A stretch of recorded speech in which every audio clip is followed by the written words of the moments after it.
dia, família, graça e paz, tudo bem? Mais um final de semana de compartilhamento, né? Final de compartilhamento devocional. Bom dia, família. Falamos essa semana sobre a destruição de Jericó e vamos fechar aqui, né, com chave de ouro, porque ainda não compartilhei com você acerca da estratégia, né, ou seja, da derrubada de fato de Jericó. Eu quero começar com você lendo lá em Josué capítulo 6, mais uma vez, versículo 12, que diz assim: Josué se levantou de madrugada e os sacerdotes levaram de novo a arca do Senhor. Os 7 sacerdotes que levavam as 7 trombetas de chifre de carneiro diante da arca do Senhor iam tocando continuamente. Os homens armados iam adiante deles e a retaguarda seguia após a arca do Senhor. Enquanto as trombetas soavam continuamente, no segundo dia, rodearam outra vez a cidade e voltaram para o arraial. E assim fizeram durante 6 dias. No 7º dia, madrugaram ao romper da manhã, e da mesma maneira rodearam a cidade 7 vezes. Somente naquele dia rodearam a cidade 7 vezes. E aconteceu que na 7ª vez, quando os sacerdotes tocavam as trombetas, Josué disse ao povo: gritem, porque o Senhor está entregando a cidade a vocês. Então, como nós vimos, e eu compartilhei com você ontem, no último vídeo, acerca do silêncio de Deus, né? Ou seja, Deus orienta Israel, por intermédio de Josué, a ficar em silêncio durante 6 dias, e durante essa parte do 7º dia, somente no final é que vem esse grito, no final é que vem essa, né? Agora, esse brado, né?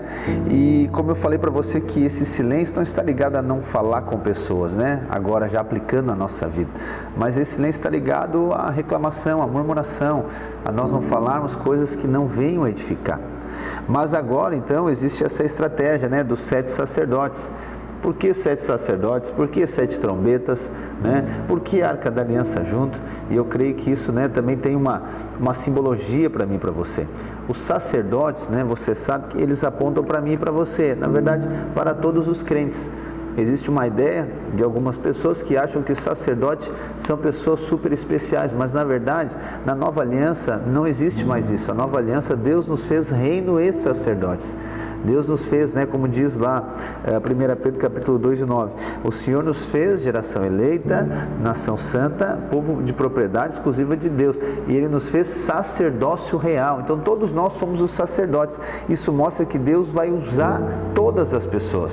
E aqui tem a questão do número 7 também, né? O número 7, ele simboliza essa plenitude, algo completo. Então 7 sacerdotes está ligado a todas as pessoas. Deus vai usar todas as pessoas, Deus vai usar todos os crentes, ou seja, Deus vai usar todas as pessoas na derribada, né, de Jericó, ou para vencer esses grandes desafios.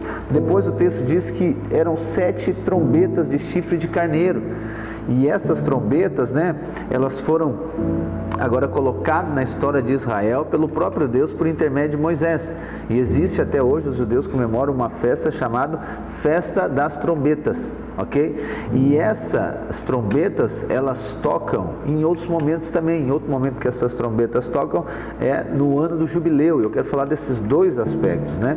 E essa trombeta, ou seja, essa trombeta ser soada está ligada com 2 coisas. Primeira delas, né? Essa trombeta, ela era tocada para anunciar, ou seja, melhor, para lembrar de algo. Tem um texto lá em Levítico capítulo 23, versículo 23, que diz assim, sobre a festa das trombetas: o Senhor disse a Moisés: fale aos filhos de Israel dizendo, no primeiro dia do 7º mês, vocês terão um descanso solene, memorial, com toques de trombetas, santa convocação. Nesse dia não farão nenhum trabalho, mas trarão oferta queimada ao Senhor. Ou seja, então, na festa das trombetas, o soar das trombetas era em memorial.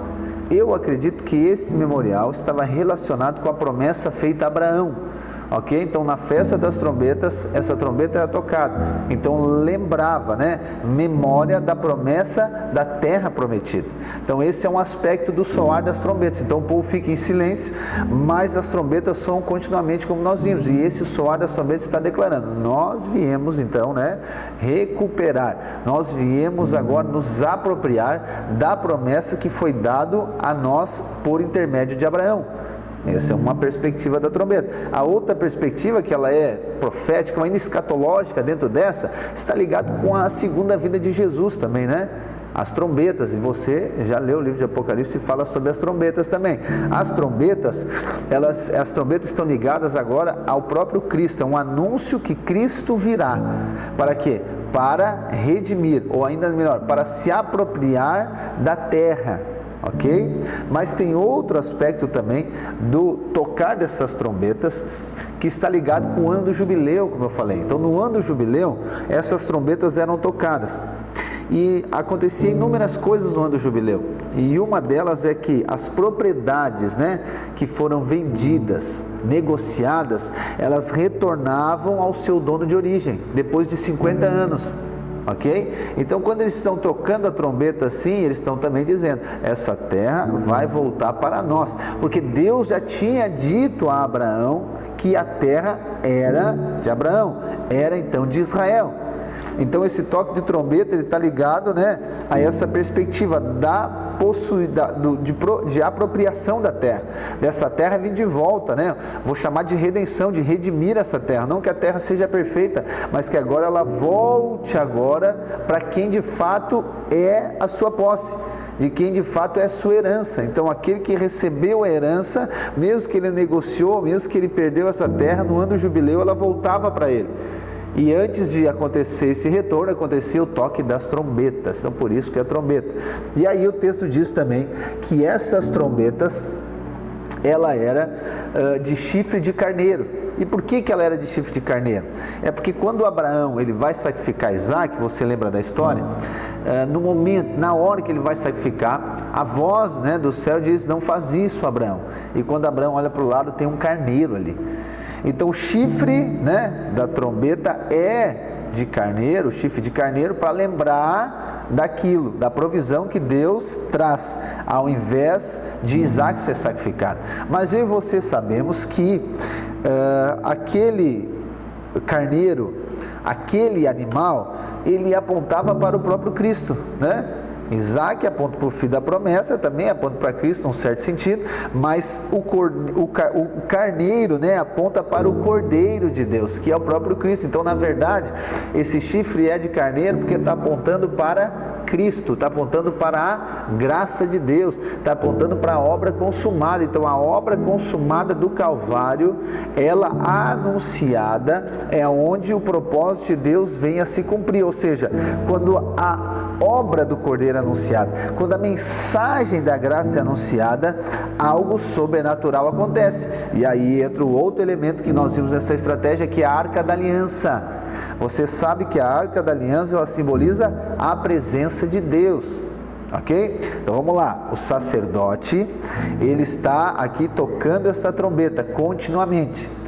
Essa trombeta, ela está anunciando, uma espécie de redenção dessa terra. Ela vai voltar para Israel, num aspecto. No outro aspecto, essa trombeta está anunciando a mensagem do Cordeiro. E quando a mensagem do Cordeiro é anunciada, nós vemos a presença de Deus manifesto, que é a Arca da Aliança. Então essa é a alegoria. Então é isso que eu e você devemos de fazer. Eu e você não devemos reclamar e murmurar, como você viu. Para isso nós temos que ficar em silêncio. Mas nós temos que tocar essa trombeta continuamente. Ou seja, continuamente nós temos que verbalizar que há uma promessa da terra prometida, que Deus nos deu algo em Cristo Jesus. E nós temos que continuamente declarar a obra do Cordeiro. Nós temos que declarar a obra consumada do Calvário. Nós temos que compartilhar a graça de Deus. Fazendo isso, a presença de Deus manifesta. E aí o texto vai dizer que antes das muralhas cair, esse povo de Israel, ele dá um grito. Só que a palavra, a expressão grito, ela está ligada a brado. E é impossível nós não associarmos com um grito que aconteceu, que derrubou também as muralhas. E esse grito está lá em João capítulo 19, versículo 18, que diz assim, versículo 28, diz: depois, vendo Jesus que tudo já estava consumado, para se cumprir a escritura, disse: tenho sede. Estava ali um vaso de vinagre, embeberam de vinagre uma esponja e, fixando-a num caniço de isopo, aproximaram a esponja da boca de Jesus. Quando Jesus tomou o vinagre, disse: está consumado.